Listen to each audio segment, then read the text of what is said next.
घास फूस के बिस्तर पर महाराज उत्तानपाद को बिठा लिया।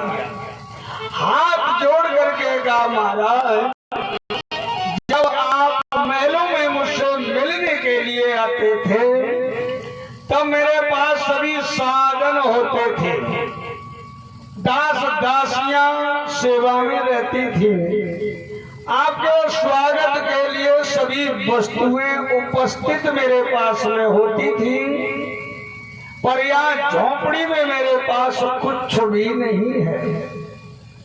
मुझे पता है कि आप सुबह जंगल में आए होंगे, रात हो गई, महाराज भूख भी लगी हुई होगी, पर भूख आपको लगी है, मेरे पास तो खाने के लिए कुछ नहीं है।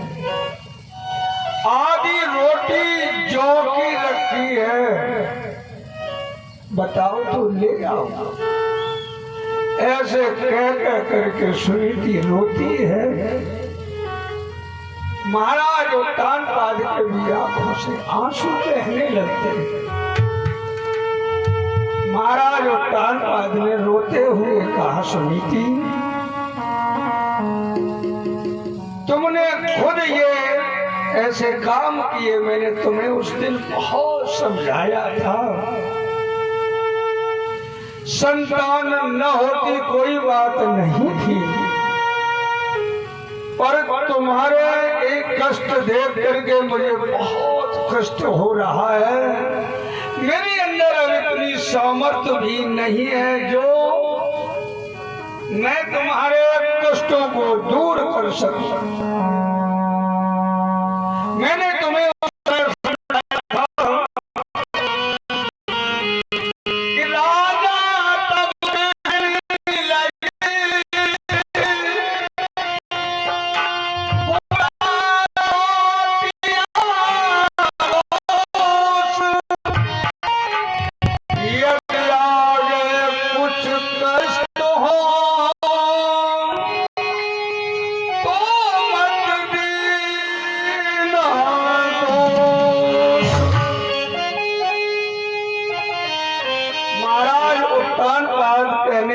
महारानी जू, मैंने पहले ही तुम्हें बहुत समझाया था, बहुत कष्ट उठाने पड़ेंगे, मैं तुम्हारे इस कष्ट को दूर करने में भी सहायक नहीं हूं। ऐसे कह करके महाराज उत्तानपाद वही जौ की आधी रोटी नमक के साथ में खा के रात में सज्जनों उसी झोपड़ी पर रुक जाते हैं। ऐसी भगवान की कृपा देव योग संयोग से महारानी सुनीति गर्भवती होती है। महलों में रहने वाली भी महारानी सुरुच नाम की थी, वो भी गर्भवती हुई। बात कहने में बड़ी जल्दी हो जाती है। दोनों रानियां गर्भवती होती हैं। दोनों रानियों से समय के बीतने पर एक एक बालक की प्राप्ति होती है। महाराज उत्तानपाद को पता चलता है हमारे बेटा पैदा हुए हैं। एक एक बालक ने जन्म लिया एक एक रानी से। बड़ी खुशियां मनाई जाती हैं। ब्राह्मणों को बुला करके धन दान दिया जाता है। गजरत तुरग है मगोही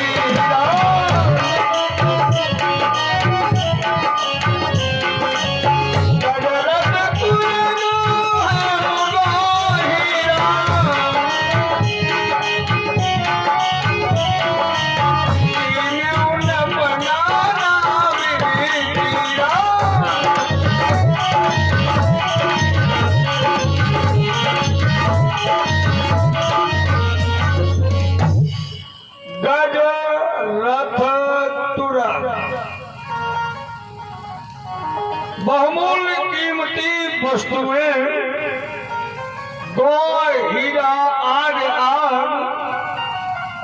महाराज उत्तानपाद ने ब्राह्मणों को दान में दिए। नामकरण संस्कार का नंबर आया। दोनों बच्चों के नामकरण संस्कार कराए।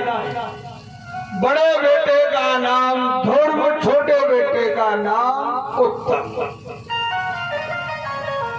दोनों बच्चों के नामकरण संस्कार हुए। जब दोनों बालक 5 वर्ष के हुए, एक दिन राजा की राज्य सभा में श्रोता जब घूमने के लिए दोनों बच्चे जाते, दोनों बच्चे घूमने के लिए जाने पर महाराज उत्तानपाद ने ध्रुव को देखा।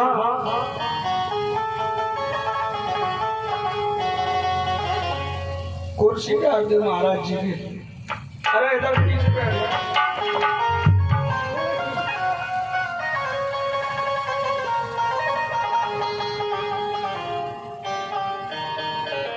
कुर्सी इधर रखी है। बोलिए आनंद कंद भगवान की। हर कथा के जिज्ञासु जनों, जब महाराज उत्तानपाद देखते हैं कि ध्रुव उत्तम दोनों भाई सभा में आए हुए हैं, तो राजगद्दी से उतर करके आगे बढ़ करके ध्रुव को गोद में उठा लिया राजा ने, और गोद में उठा करके कंधे पर बिठा लिया, और कंधे पर बिठा करके मन में सोचने लगे कि जो बेटा ध्रुव आज पैदा हुआ है